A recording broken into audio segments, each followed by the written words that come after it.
Hey everyone, it's Trace Face. I wanted to make a quick little video for you guys today.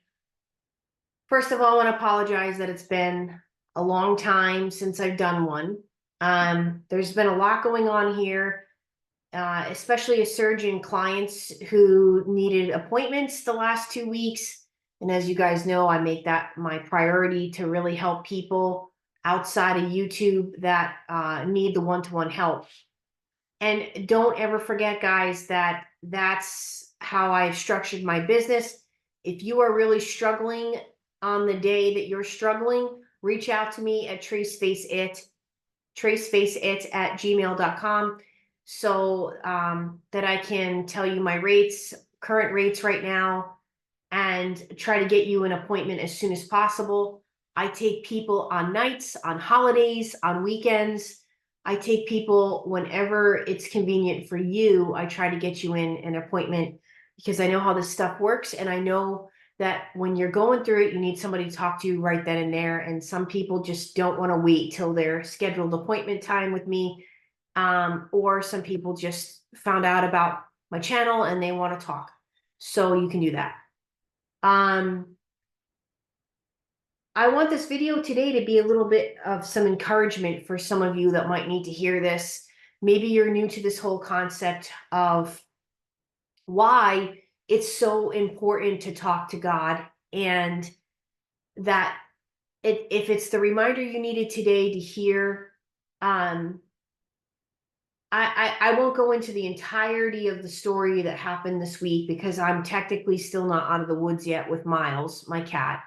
Um, I just want this to be some type of encouraging message that you might need to hear in regards to why you should reach out to God first and foremost, before you go to any other avenues for help.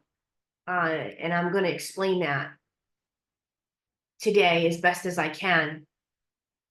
So, one thing that happens to a lot of people when they're really going through a dark time, or they find themselves in a very dark place, just as I did this week, okay, and you're not expecting to be there. Nobody is expecting to be there. Your day could turn around in a split instant, and you're finding that your day was going pretty smooth, things were going really well this week, and now you're in one of the darkest places that you've been in a real long time, or possibly that you feel you've ever been. And like I said, this can happen really quickly, within seconds. And you know it's really hard, and when people are in despair, they tend to do a lot of things they wouldn't normally do. Start to have really dark, depressive thoughts and considerations. Uh, Maybe perhaps they're so desperate for help, they're reaching out into avenues that they don't need to be doing, that, because they're feeling desperate. And so this is when people reach out to like new age uh, things for help, and they're willing to do anything. This is when people are reaching out to tarot card, and psychics and all this kind of stuff that I can tell you from firsthand is very dangerous. And or they're contacting family members that they know are not going to give them advice, aren't even going to listen to them, and actually could potentially make your situation far worse than it technically needs to be, because that family member does not exhibit empathy or compassion, but yet you don't know what to do, so you feel like you need to talk, and you need to talk to someone. And so people do all sorts of things when they're in great depths of despair. And this week, after I put up the post about Miles's surgery going well, it took a turn for the worst. Okay. And my worst nightmare came true. Miles has had a history of urinary blockage. He hadn't had any episodes in 2 years because I learned holistically what to do if that happens. and it involves apple cider vinegar, and it happened. And apple cider vinegar to me on gums that are he had 4 teeth pulled this week. And so it was a really long story. And if I was to tell the entirety of the story, it would probably take an hour. But he and I went through it. Emergency visits, sitting in the hospital, the vet hospital. And yesterday, as I sat there, and I really didn't know what was going to happen to my best friend, which is my cat Miles. And for some of you, you might not understand that, but for those of you that do and that care and that know my story and know that after coming out of highly abusive, narcissistic relationships, practically my whole life,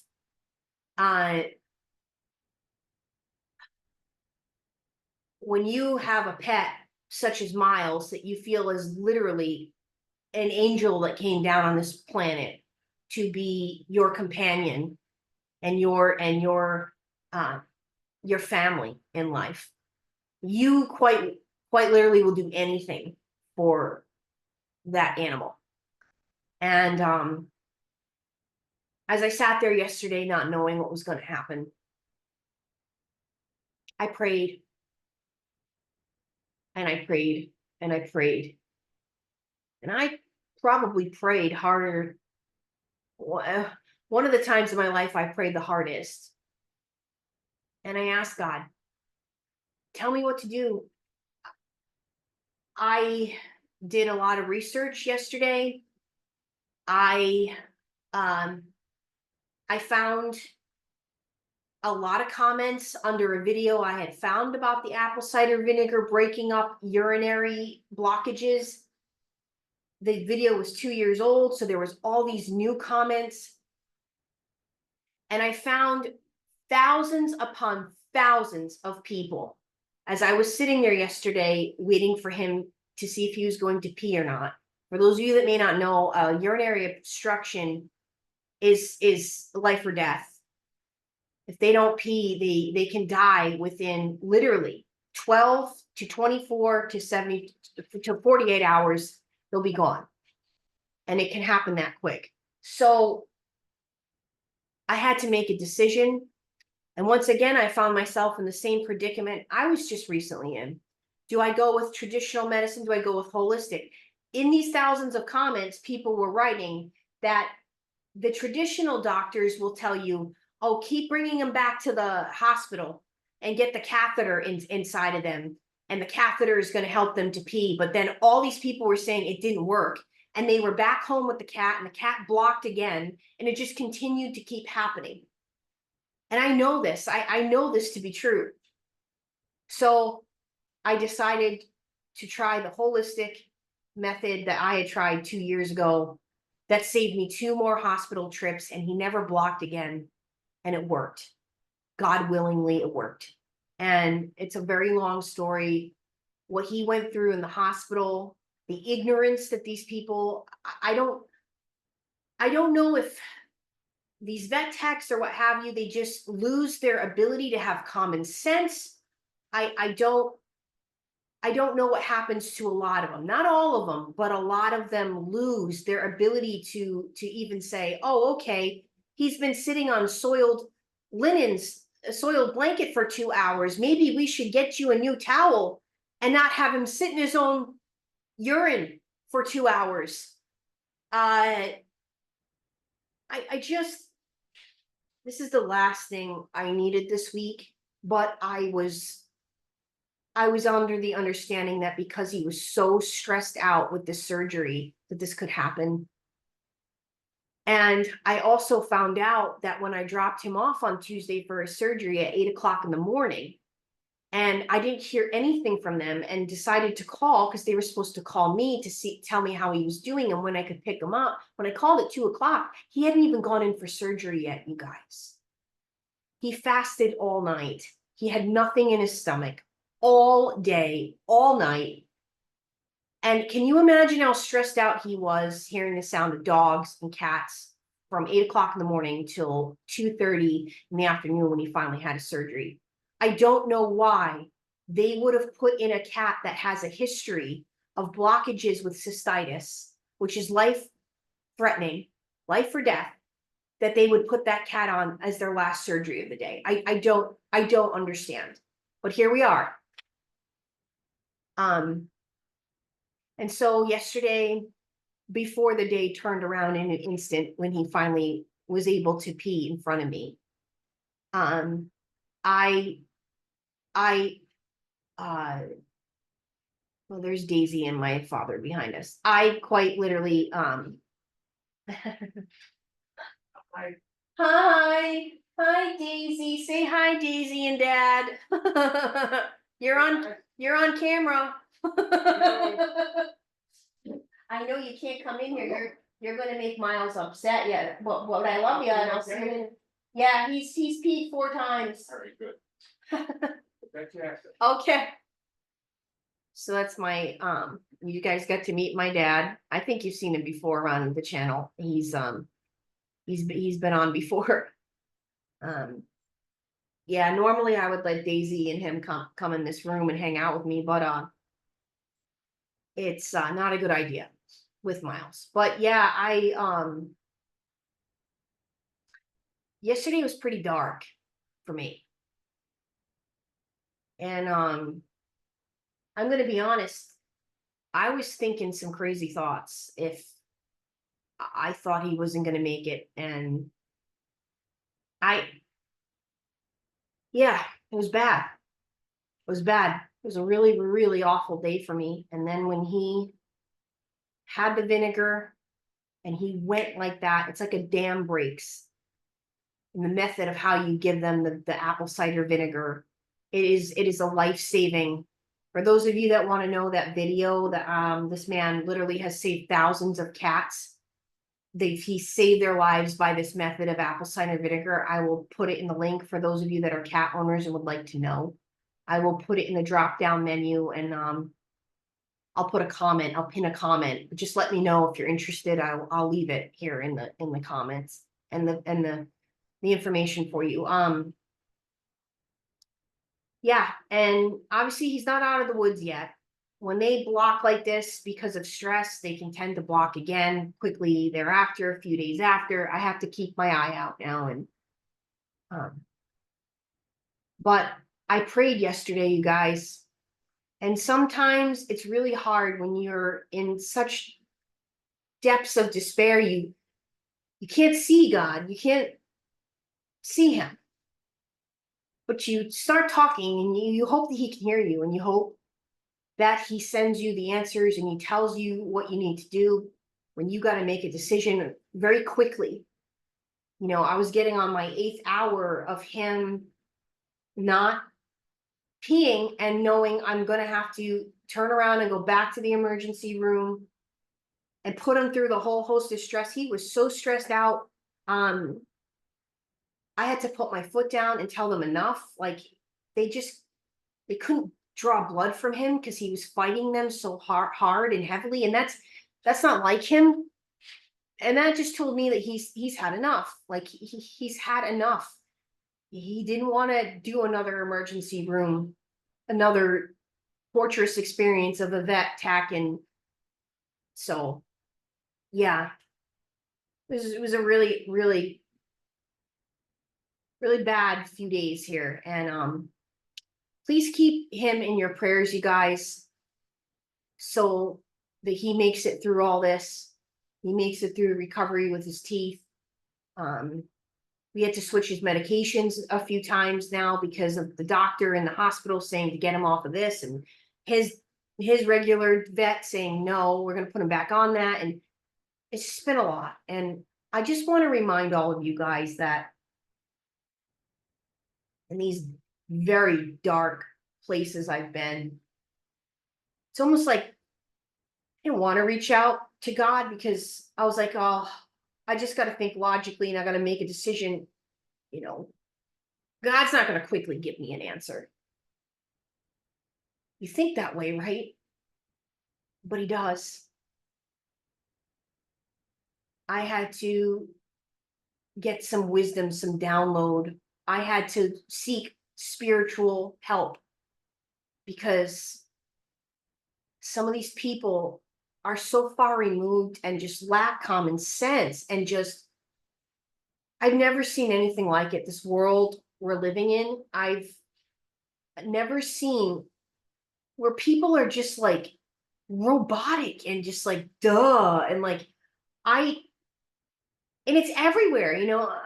A client of mine just we're having this discussion about how it's like we're seeing more and more of this. Like people are just like desensitized and far removed and strange and just lack complete common sense.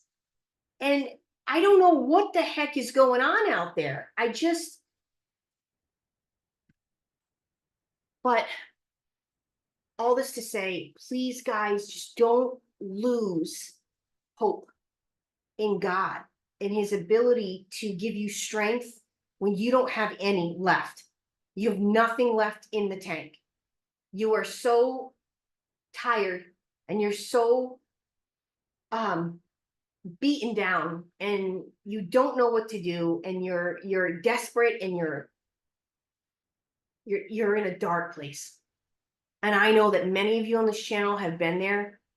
And if this reminder needs to come into you guys to just stop and pray and let the Lord know what's in your heart and how you're feeling and what you need. You know, seek and you shall find, knock and the door shall be opened to you. And we forget sometimes and we don't think to do that. But God helped once again. And the next time I come on here, I'd already planned on doing this. I wanted to share with all of you the story of how I found out at 17 years old that Jesus was real. And if you allow me the opportunity, I'm going to share that story with you. I'm also going to announce that my brand new channel, brought to you because of you all, telling me for years now that I'm funny and that you think that I'm humorous and that you'd like to see me do more with that. Well, it's been done. And so the launch of the channel is going to be happening this week. There's a commercial I'll be putting up on my channel for it. And the channel is called Wow, That's Nuts, spelled N-U-T-Z. Wow, That's Nuts. And it's just another place that you can go to get healing by humor. 3 things have kept me alive since getting out of my divorce and realizing the years of abuse I've been through and all the healing I needed to do from that. For many people in my life, not just that marriage, but is God, is animals, and is a sense of humor. That's what kept me alive. So I hope that this is going to be another avenue for you guys to go to getting some laughs and getting some more healing for you in your life. I also want to say this. For those clients of mine and those people who I have worked with in the past and continue to work with, you guys come back to me during different things going on in your life, and you want to utilize me as a coach for those things going on in your life. First of all, I want to say thank you to all of you that trust me and come back and are getting the help that you want, and it's telling me that I'm doing something right, and that it's telling me that I picked the right career for myself, as I've said before. And I want to thank you for those of you that never once took advantage of already what I'm doing here, which is I don't know, quite literally, I don't know of any other coaches that offer up their nights, weekends, holidays with the rates I do, okay, to helping. All right. I know a lot of coaches that the minute they were taken off, their prices are far reached mine within 6 months. Um, and they're there. They're there if you want to contact them. They're quite expensive, and uh, you can go see them at any point in time. But remember, they're not going to be giving up their life to help people. Okay. And so I want to thank all of you that never once took advantage of that, never once thought to themselves, well, I pay you, so I own you. And there's been a few that have done this to me. They feel because they paid me, or because they gave a donation, or because they you know that they own me. And it didn't happen often, but the times it did happen, yeah, I just want to thank the people that never did that to me, or never thought to themselves, well, gee, we're close now, Trace and I don't have to pay her anymore. Like, I want to thank those people that never did that to me, knowing I'm already doing more than most people I know in this industry. Okay. And never thought to do that to me. Thankfully, as a coach, I have the right to tell somebody that I don't feel I'm a good fit for you, and I can discontinue services at any point. So for the people that have done that to me, or thought that they could pay me to somehow think that that they can abuse me because they're paying me, no, no. Again, it hasn't happened often, but it has happened. And yeah, you'll find out in the end how that's going to work out for you, treating people like that. So all this to say, yeah, I just want to thank those people who have never once looked at my kindness as an opportunity to further take advantage of me. And I recognized most of you that have not done that, and that still look at my services as valuable services to you, regardless of how close we've become in getting to know each other through the years. And I value my clients that value me in just the same regard so very much. And I needed to say that. So thank you again to all of you who donated to Miles's surgery. You helped me out once again during a time of dire need. I quite honestly did not have the money to go to the emergency room 2 nights ago, but I had no choice. I didn't think at first I should be giving him apple cider vinegar with sutures in his mouth. And I thought that, maybe we'd get some help at the emergency, and he ended up peeing on the way to the emergency. And then we stayed there so many hours that made everything worse. And he ended up peeing on the way home. The poor cat. But I think, fingers crossed, keep him in your prayers. I think he's on the mend, and I think the Lord has spared my little guy. I pray that he has, and that we're just looking at nothing but healing from here on out for my best boy here. He's upstairs relaxing, and he's heavily drugged up, so I'm just gonna let him get some rest. And thank you again to all of you who have been supportive of me and my work and my channel. And I will continue to help by these videos, which is the free help that I can offer to people that do not have extra income for sessions. And I'll be back on to tell my story about how I know Jesus Christ is real. Thanks for being on board and listening. I'm Trace Face. It's time we all face the truth together.